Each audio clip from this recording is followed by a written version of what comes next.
ச்சே, எதுக்குமே லேக் கிடையாது. ஒரு சின்ன விஷயம் அது கூட சரியா பண்ண மாட்டியா? நீ இப்போல்லாம் என்னை ரொம்ப ரொம்ப திட்டுற, என்னை ரொம்ப டாமினேட் பண்ணுற. என்ன டோமினேட் பண்ற? சரி பசிக்குது, எனக்கு என்ன டிஃபனு? டோ, கீழே கத்திட்டு இருக்காங்கல்ல, போய் இடியாப்பத்தை வாங்கிக்கோ போ. இடியாப்பமா? சீக்கிரம் போ, அப்புறம் அது கூட இல்லாம போயிடும். இல்லைன்னா 10 வகையாக டிஃபன் செஞ்சு கீச்சிருவ பாரு.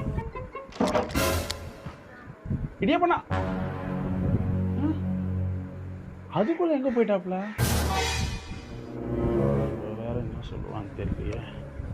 போய் பார்க்குறதவங்கள காணாம போயிட்டாப்ல. என்ன போயிட்டாங்களா? இதுக்கு கூட லாய்க்கு இல்லடா நீ.